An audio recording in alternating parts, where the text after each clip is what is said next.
Então, vamos dar início à nossa aula. Então, peço para algum aluno, né, se possível, queira se candidatar para fazer a prece inicial. Vamos cerrando os nossos olhos, tranquilizando os nossos sentimentos, agradecendo a Deus por mais essa oportunidade. Mesmo nessas condições distantes, essa ferramenta nos une para estarmos em contato com a espiritualidade amiga. Que hoje o nosso irmão seja envolvido para que possa nos trazer as informações e que sejamos receptivos para que assim possamos colocar em prática os ensinamentos dessa aula de hoje. Que assim seja, graças a Deus. Graças a Deus. Então, a nossa aula de hoje é a aula número 17, né, do nosso livro, As Penas e Gozos Futuros. Então, a parte A é o nada, a vida futura, a intuição das penas e gozos futuros, e a parte B é a intervenção de Deus nas penas e nas recompensas, natureza das penas e dos gozos futuros. Então, está no livro dos Espíritos das questões 958 a 982. Então, nós vamos fazer aqui breves comentários, né, a respeito, então, desse tema. Então, logo de cara, nas questões do livro dos Espíritos, questão 958 e 959, Kardec faz a seguinte pergunta para os espíritos: por que o homem tem instintivamente horror ao nada? Aí eles respondem: porque o nada não existe. Então, tanto nessa questão 958 e 959, os espíritos respondem que o nada não existe, e nós temos o quê? Nós temos uma vaga lembrança da vida passada. E nós temos o quê? O sentimento de uma existência melhor. Isso, meus irmãos, está o quê? Está no nosso fórum íntimo. Agora, eu queria que vocês respondessem e participassem. Por que o nada não existe? Por que vocês acham, então, já que os espíritos responderam que o nada não existe, por que o nada não existe? O que vocês acham? Oi, pessoal, boa noite. Desculpa. Mas primeiro, a gente precisa entender o que é o nada. Cada um tem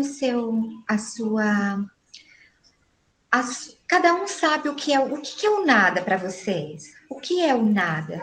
Como que o nada é classificado para um espírito que quer passar uma mensagem para a gente?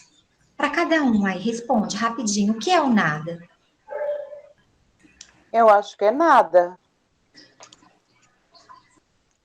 Será que foi nesse aspecto que Kardec quis perguntar aos espíritos? Porque a doutrina espírita nos ensina, então, sobre a mortalidade da alma e dá ao espírito o quê? A garantia do quê? De alcançar a perfeição.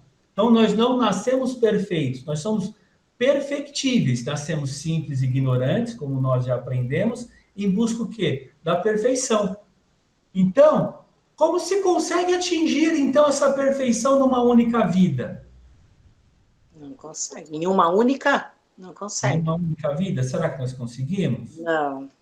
Então, quando eles falam do nada, o nada é o quê? Nós temos essa vida presente corpórea e depois morremos. E depois da morte, para quem não acredita numa reencarnação, é o que depois? Depois da morte. Eles é o nada, né?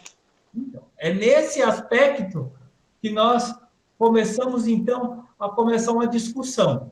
Então, vamos partir do pressuposto, então, que essas pessoas estão com a razão. Depois da morte não existe mais nada. Como é que nós conseguiríamos progredir o nosso espírito, progredir a nossa alma com nada? Teríamos condições? Vocês acham que nós teríamos condições? Não exatas, né? Eu acho, Fábio, que assim, acho que lá no começo do nosso curso, lá, acho que o ano passado, ou só não estava engano, foi esse ano, nós passamos por Ronaldo? Está me ouvindo? Estou. Acho bastante paradoxal. Como é que a gente fala de algo que não existe, né? Se a gente está falando de algo, ainda que seja o nada, então ele existe. Agora, o difícil, né, como a Andrea perguntou também, é classificar o que é este nada, né? E aí é o vazio. E se você acredita, na existência única da vida, e você acredita que depois da vida não vai acontecer nada, alguma coisa vai acontecer então. Entendeu? Por isso que para mim é paradoxal essa questão. Eu não consigo explicar, não conseguiria explicar o que é este nada. Né? Se ele existe, o nada em tese não existiria de forma alguma, absolutamente zero, nada, um espaço vazio, alguma coisa assim. O Fábio colocou aqui no chat que com a física moderna, o que chamamos de espaço vazio, existe uma matéria. Então, o Rodrigo também colocou aqui no chat, o nada é sem existência alguma, né? Aí o Fábio ainda completa, não, porque terminaria a vida, né? Essa questão do nada. Mas, essa questão de uma única existência, então, se nós pararmos, então, para analisar essa questão do nada, que é o depois da morte, se nós pensaríamos numa única existência, aonde, então, estaria, então, a verdade moral? Aonde estaria, então, a escala de valores, esse sentido de aprimoramento moral? Será que faz sentido, então, ter uma única existência? O que vocês acham? Não faz sentido, né? Não. E tem mais um detalhe importante, que nós não podemos esquecer, que nós já aprendemos aqui no curso, com relação à reencarnação. Qual o detalhe importante com relação à vida futura? É justamente com relação à conservação da nossa individualidade. Por que dessa conservação da nossa individualidade? Alguém poderia responder? O Fábio colocou aqui, e uma única existência tornaria Deus injusto, pois as diferenças entre os indivíduos são enormes, moralmente e intelectualmente. Muito bem, Fábio. Muito bem respondido. Então, essa questão da conservação da nossa individualidade, né, justamente que diz respeito ao quê? A consequência da vida futura. Porque a consequência da vida futura, meus irmãos, é a responsabilidade do quê? Dos nossos atos. Não é verdade? Então, além disso, que nós temos o quê? Nós temos, além dessa sensação que não acaba, que a vida não acaba após a morte, todos nós temos essa intuição, todos nós temos o quê? Essa sensação. Mas, além disso, o quê? Kardec ainda nos coloca na questão 960 a 962, o quê? A intuição de penas e gozos futuros. Ou seja, pós-morte, mesmo aqueles que não acreditam na reencarnação, eles acreditam, às vezes, no céu, no inferno, não é verdade? Então, todos os povos têm algo em comum, que é a crença das penas e recompensas futuros. Então, todos os povos têm isso, por quê? Porque a voz da consciência dá o quê? Dá essa intuição. O problema é que, devido ao sistema imposto, né, pela cultura da sociedade, etc., nós não escutamos a nossa consciência. E justamente se nós escutássemos a nossa consciência, nós seríamos melhores. Porque, como nós já aprendemos, as leis divinas, nós já temos todo esse cabedal, que está onde? Está na nossa consciência. Né? Então, justamente através dessa intuição e penas e gozos futuros, nós vamos ter o quê? Nós vamos ter, após a morte, alguns sentimentos, que é o sentimento da dúvida, sentimento do medo ou esperança. Né? O que vocês acham, então? Quem vai ter, então, o sentimento da dúvida após a morte? Alguém pode responder? Quais são aqueles espíritos que vão ter esse sentimento de dúvida? após a morte? Os que não buscaram conhecimento? Justamente, aqueles que são céticos, endurecidos, aqueles que às vezes têm até a oportunidade, como a Simone falou, de adquirir um conhecimento, né? E às vezes, não acredito nisso, não, para mim a morte, não existe. Então são céticos, então sempre vão ter o quê? Aquela dúvida, às vezes até levados por vaidade, por orgulho, não querem o quê? Aceitar, né?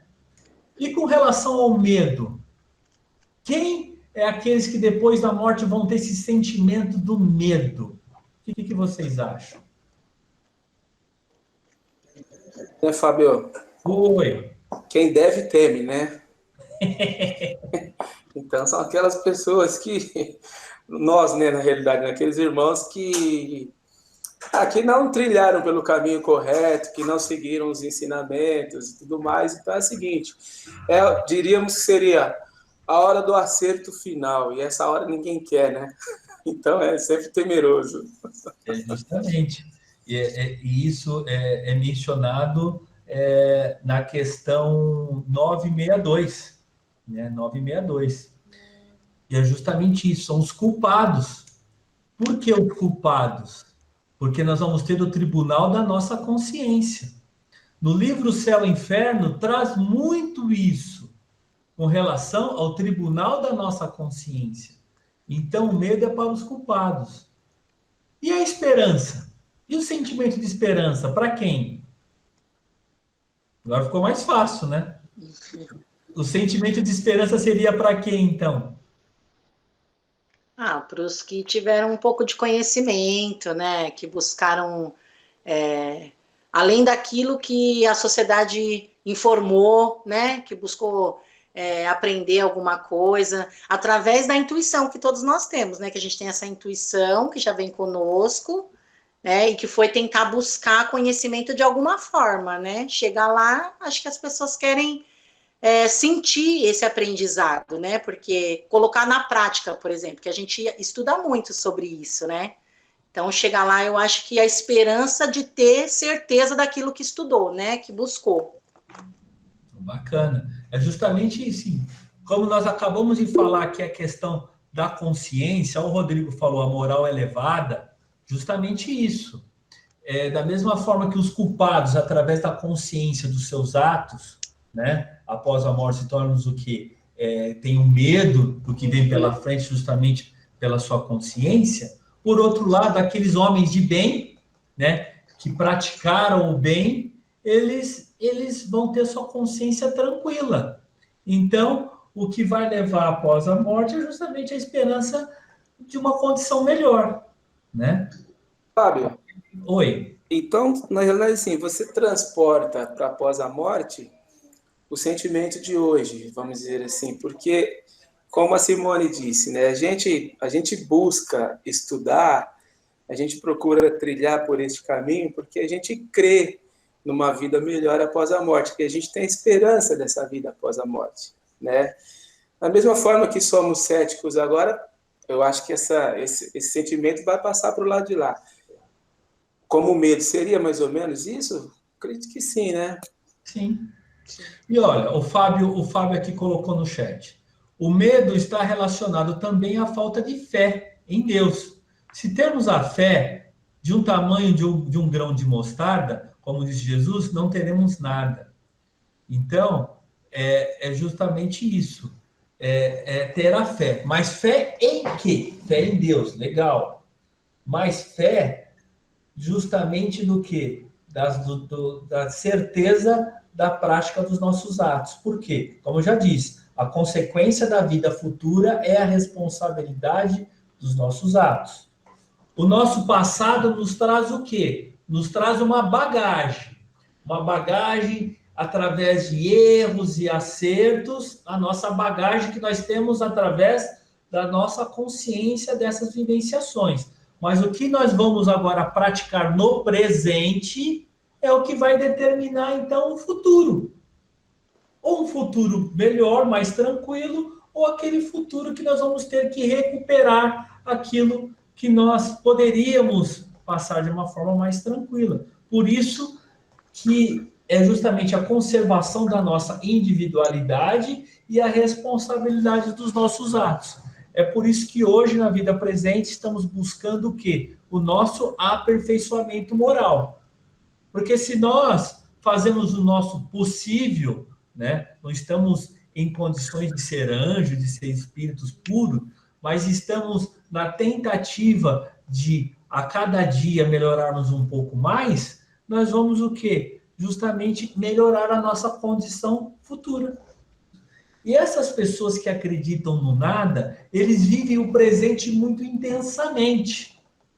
Ele vive o presente intensamente, ele não tem medo de quaisquer responsabilidade moral, né? Se ele se esquiva daquelas responsabilidades sociais, quer jurídicas ou outra situação, se ele, entre aspas, conseguiu se safar dessas leis do homem, eles acham que não tem mais nenhuma responsabilidade. Então, eles vivem o quê? Intensamente. Porque para eles é só essa existência. Aí, depois, quando fazem a passagem, aí vem o quê? Vem a culpa, vem o remorso, vem o desapontamento, né? Então, muitos ainda acreditam, infelizmente, na questão de uma única existência e no nada após a morte. Nós vamos falar agora da parte B, que é intervenção de Deus nas penas e nas recompensas e natureza das penas e dos gozos futuros. Então, eu convido também agora a nossa irmã Inês para que tenha a palavra. Fábio, Oi. antes de você passar para a parte B, tem uma pergunta aí no chat. Desculpa. Desculpa, boa, Hugo. O Rodrigo faz uma pergunta aqui. Mas tem o peso por conta da ignorância? Aí é que tá. Tem dois tipos de situações que nós podemos fazer uma assimilação com o direito. Uma coisa é você errar por culpa e outra coisa é você errar por dolo. O que é culpa e dolo? É quando você sabe o que você está fazendo. Agora, aquela pessoa que não teve a oportunidade de esclarecimento e faz algumas coisas que muitos pensam que é crime apenas roubar e matar, mas tem outras situações, né, que são amorais.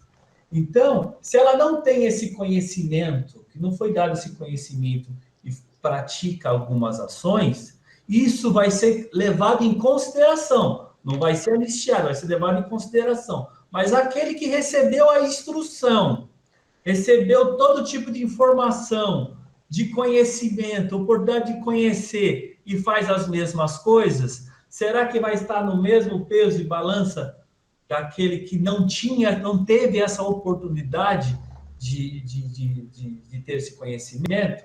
Como diz aquele ditado, a quem muito é dado, muito é cobrado.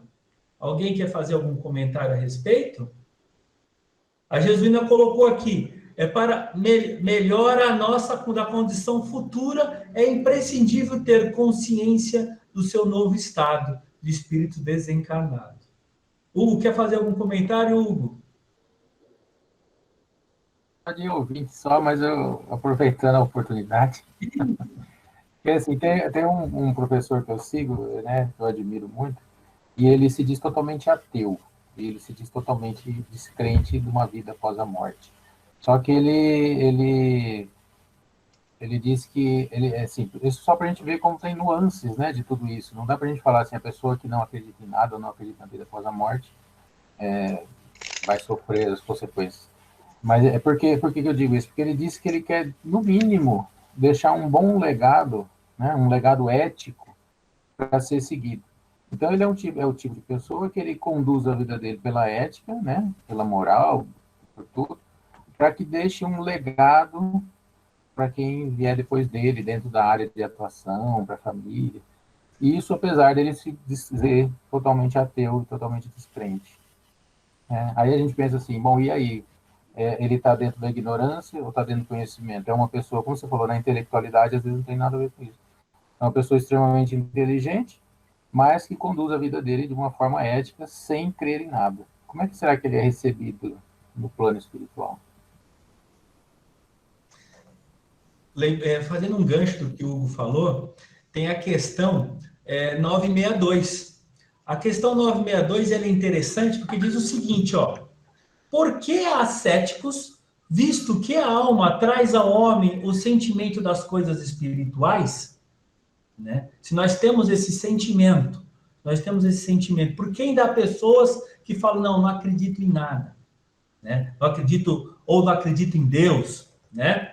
Aí os espíritos respondem o seguinte: a menos o que se julgam, muitos se fazem espíritos fortes durante sua vida por orgulho, mas no momento da morte não são tão fanfarrões. Então, para a sociedade ou para quem for, eu não acredito em nada disso, não acredito nisso, não acredito naquilo, mas na hora H, né? Na hora H mesmo, quando a coisa aperta, ai meu Deus, né? A primeira coisa instintiva que a pessoa fala, ai meu Deus, né? Então, mais ou menos por aí a questão 962, né? E tem muitas pessoas que falam assim, eu sou ateu, não acredito em Deus. Ele não acredita naquela figura antropomórfica. Isso, naquela figura do homem, né? Naquilo que foi passado, porque ele já tem uma intuição de um sentimento diferente. Então, ele é ateu porque ele não acredita naquela situação que lhe foi imposta por algumas religiões, né? Mas isso não faz ele não acreditar nos efeitos da natureza. E é Deus, né? Tudo é Deus. Alguém quer fazer mais algum comentário? Parece que a Vânia está querendo fazer um comentário. O Fábio. Oi. Tem até uma passagem de Chico, não tem? Que ele fala sobre isso, que prefere um ateu. É que eu não estou lembrando agora a frase, mas que ele preferia um ateu com boas ações do que um cristão que vive, né, fazendo coisas erradas, tendo um mau comportamento. Eu não me lembro da frase correta, mas era alguma coisa desse tipo. Justamente. Aí, completando aí uma ideia que você já colocou, Fábio, que todos nós estamos num processo de crescimento, de evolução. E o objetivo é chegarmos à perfeição relativa de Jesus, que nós já sabemos que chegaremos. E quando nós chegarmos nessa condição de espíritos felizes, de espíritos perfeitos, e aí na perfeição relativa, nós vamos ter o conhecimento de todas as coisas, e já não estaremos mais com as nossas viciações, com as nossas dificuldades, com os nossos problemas. E são justamente essas imperfeições que nos deixam na condição de sermos infelizes. Por quê? Nos achamos melhores que os outros, que não observamos as leis divinas, e aí nesse processo todo, vamos sofrendo. É claro que as oportunidades de crescimento vão sendo colocadas para nós e vamos aproveitando, mas num processo aí bem individual de cada um de nós, não é? E se falava muito tempo atrás, e ainda hoje a gente vê algumas religiões ainda professando, de uma forma não tão intensa, aquela doutrina do fogo eterno, das penas que nunca terminam. E nós, hoje, como estudantes do Espiritismo, sabemos que isso não é verdade, porque no tempo de cada um, nós vamos conseguindo aí a renovação. Chegamos do outro lado, somos lá colocados no tribunal da nossa própria consciência e vamos tendo aí as oportunidades. E vamos separando e resgatando no devido tempo essas faltas que nós cometemos, né? E o objetivo é a perfeição, e vamos chegar lá. E essa teoria... O Fábio está colocando alguma coisa? Coloquei um pouco, coloquei o slide do fogo, da questão 974. Essa doutrina, do fogo eterno, ela foi colocada desde a antiguidade, e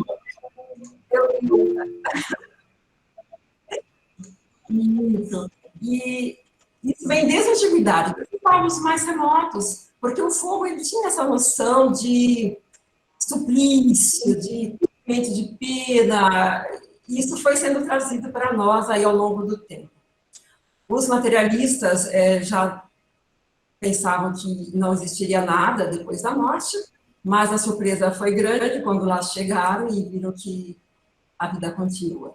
Então, vamos aprendendo ao longo do tempo tudo isso. Nós tivemos aí também o período da Inquisição, em que os hereges eram condenados ao fogo, então toda uma simbologia aí ligada a esse fogo e as penas que durariam para sempre.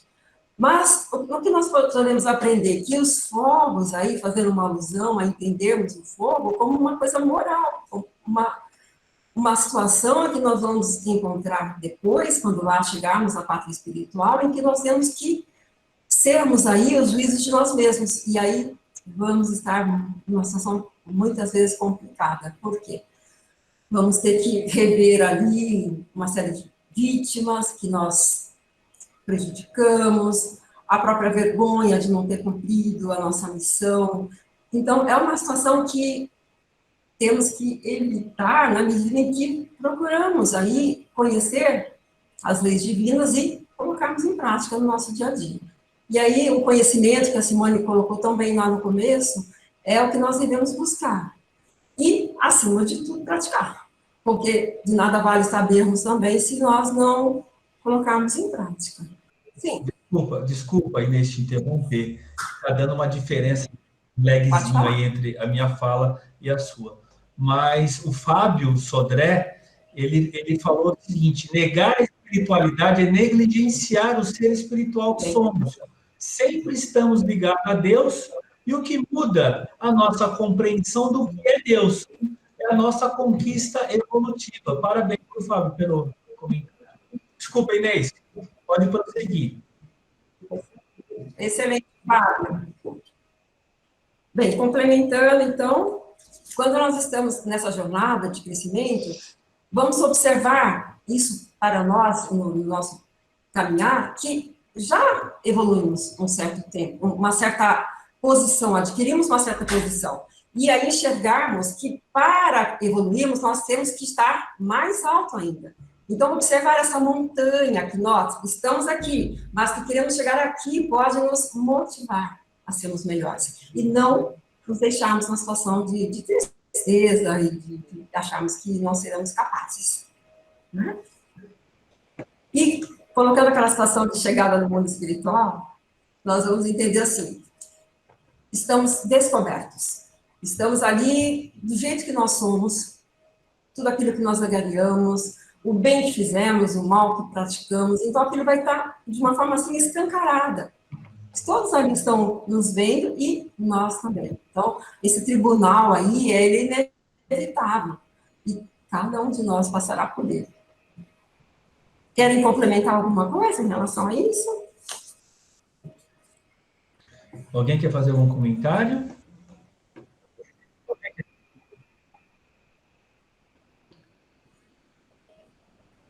Na pergunta 978, nós vamos ter aí 978? essa depuração que vai ocorrendo aos poucos.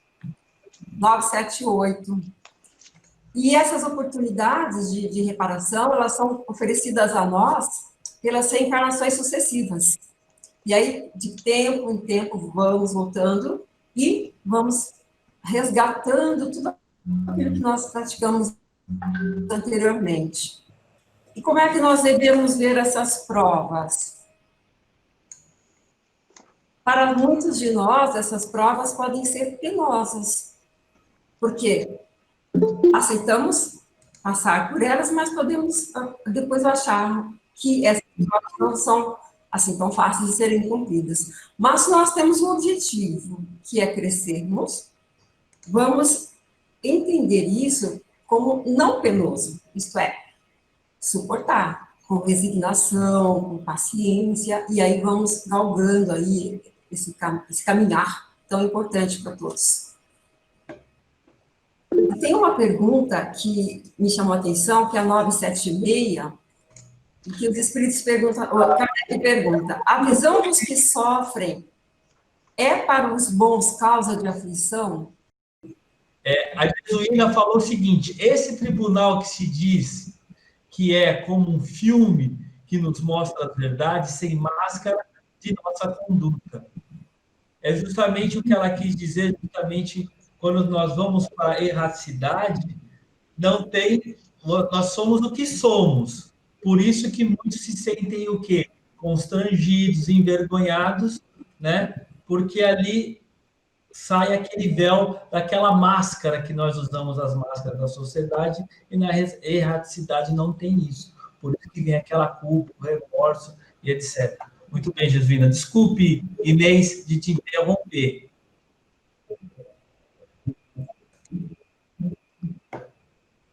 Ok. Eu estava comentando um pouco antes sobre a visão dos espíritos bons. Como é que eles veem a nossa situação de sofrimento. E o que eles falam na questão 976? Que eles sabem que todo mal um dia terá fim, que é temporário, que essas experiências de sofrimento são temporárias e que são necessárias também para a depuração de cada um de nós. E muitas vezes os espíritos bons nos auxiliam nesse trabalho. Estão do nosso lado, intuindo, auxiliando da forma como eles podem também. E eles vão ver essas aflições sempre como úteis. São aflições que serão utilizadas para o nosso adiantamento. E, lógico que nós temos que ter aí uma forma resignada de aceitar esse sofrimento, porque se nós ficarmos esbravejando também, não vai adiantar nada. E vamos entender aqui, nessa parte do texto, que nós todos fazemos parte de uma grande família. E que construímos no plano espiritual também os grupos que nós somos afins. E somos unidos aí pelos laços de simpatia, de amor, e cada um de nós vai aí se juntar a esses espíritos. E a felicidade espiritual é justamente a afeição sincera. E quando nós estivermos aí burilados dos nossos defeitos, das nossas imperfeições, nós vamos ver dessa forma aí a união dos espíritos que tem essa sintonia boa. A crença no espiritismo. Nós estamos estudando e vamos obtendo conhecimentos. E o que os espíritos nos ensinam na questão 982? Que o espiritismo, o conhecimento das leis e a prática delas, nos coloca numa situação de adiantamento. E que sabemos com isso onde nós iremos chegar. Isto é, a perfeição que nós estamos aí no caminho. Ensina a suportar as provas com paciência e com resignação. E muitas vezes nós podemos nos desviar de atos que irão nos prejudicar.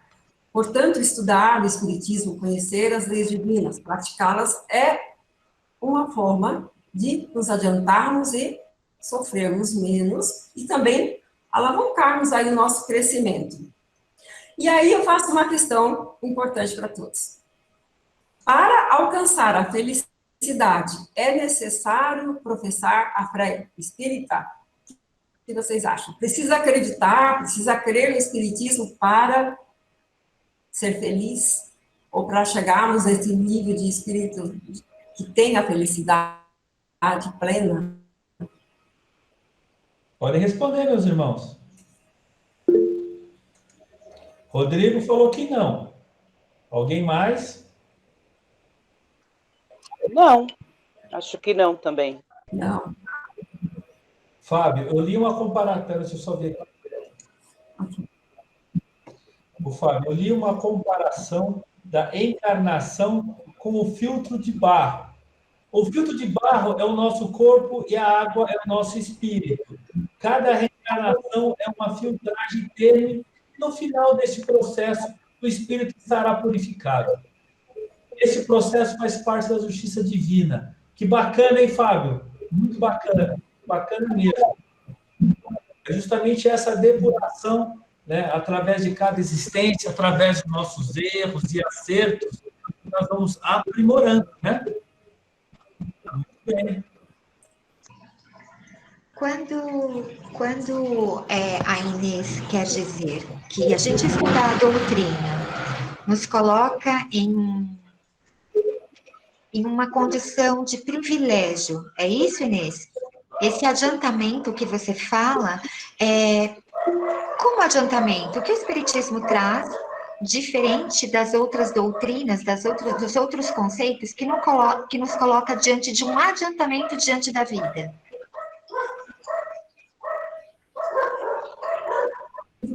Esse adiantamento, eu sinto um destino maior, nós de perfeição, de sabermos que as oportunidades estão aqui para serem aplicadas da melhor forma. Que nós crescemos cada vez. É claro, quando eu pergunto a vocês, será que professar é espírita? É no sentido de temos essa ciência de que as boas ações, a prática do bem, definitivamente nos coloca na condição de adiantamento maior. Sabermos que isso é necessário para nos impulsionar e fazer com que sejamos firmes nesse propósito. Mas que, acima de tudo, e aí vem as palavras também, acho que de Simone, que é melhor não professar nenhuma fé e praticar o bem a cada dia, a cada momento, do que simplesmente ter o conhecimento. Então, é nesse sentido, ter o conhecimento pode auxiliar e afirmo para vocês que o Espiritismo nos traz isso, como no seu capital aí das obras que Kardec nos trouxe aí, através dos espíritos superiores, nesse sentido. Mas que as ações voltadas para o bem é que nos colocam na condição de elevação, certamente. É isso aí, Inês. E o que nós podemos tirar de lição? Que, na realidade, nós não queremos um mundo só de espíritas. Alguém quer completar? Nós queremos um mundo com homens de bem. Esse é o grande lance. Né? Por quê? Queremos um mundo de homens de bem. Então, se o homem é aquele que não conhece o espiritismo, porque na realidade, o que é a doutrina espírita? É o estudo da comunicação entre o plano material e o plano espiritual, né? De uma forma mais assim didática, porque outros não têm muito esse estudo. Mas de resto, você ser um homem de bem, você praticar caridade, não importa se é espírita, se é católico, se é shindoísta, se é hinduísta, o que importa é sermos homens de bem. É isso que nos vai levar ao progresso, né? O Espiritismo estuda esse intercâmbio do mundo espiritual e do mundo material. Mas o que importa mesmo é o homem de bem, é sermos homens de bem, né? Homens de bem, mulheres e homens, né? Fábio. Desculpa. Fábio. Pode falar, Ronaldo. Fábio, vou entregar a minha idade aqui. Quando eu era menorzinho de idade, pequenininho, existia um filósofo chamado Odair José, que dizia que não adianta ir à igreja rezar e fazer tudo errado. Acho que é mais ou menos isso, né? É justamente isso. Na realidade, é a ação, né? A prática da caridade. Então, não é fora do espiritismo não há salvação. É fora da caridade não há salvação. Não é fora do espiritismo. Fora da caridade não há salvação. Então, nós temos que ter ação, como o Ronaldo falou, né? A ação é praticarmos a caridade, né? Qual que é a caridade? Ser benevolente, ser indulgente. E o mais difícil, que é o quê? Praticar o quê? O perdão. Perdão. Isso, justamente. Muito bem. Meus irmãos, nós já estamos no horário. Alguém quer fazer algum comentário, né, referente ao que nós já estudamos, o que já foi dito? Alguém quer fazer um comentário? Deixa eu ver no chat aqui. Tá, a Jesuína colocou: a religião não tem necessariamente a ver com isso, mas a religiosidade ajuda. Justamente isso, Jesuína. Parabéns, é isso aí. Mais alguém quer fazer algum comentário? Então é isso. Pedimos a compreensão de todos, né? que é um teste que nós estamos fazendo, né? Olha um gato passando, o gato da Andréia, que bacana, passou aí da nossa transmissão, que legal. Então é isso, essa espontaneidade, né, essa gravação, essa espontaneidade nossa, né, é justamente isso essa interação que enriquece o nosso conhecimento. Então vamos cada vez mais aprimorar essa ferramenta que nós temos hoje disponível, né, para interagirmos, para continuarmos o nosso estudo. E alguém quer fazer a nossa prece de encerramento? Vamos lá, Inês? Alguém? Eu já fui muito rápido. Alguém quer fazer? Eu já fui logo escalando a Inês, mas eu percebi que o Fabiano estava querendo, o Ronaldo, a Fátima. Tem alguém que quer fazer? Eu atropelei, desculpa. Tem alguém que queira fazer ou não? Não? Então vai lá, Inês. Muito obrigado a todos, viu? Obrigado a todos. Ok. Então, vamos aí agradecer a Deus essa oportunidade de estarmos aqui juntos, virtualmente. Os nossos corações estão sempre unidos pelos laços do amor, da fraternidade e na busca do conhecimento que irá nos elevar. Então, sejamos gratos por essa arte, procuremos aí praticar as leis divinas no nosso dia a dia, que possamos ter outras oportunidades de encontro, de estudo e de aprendizado. Que assim seja, graças a Deus.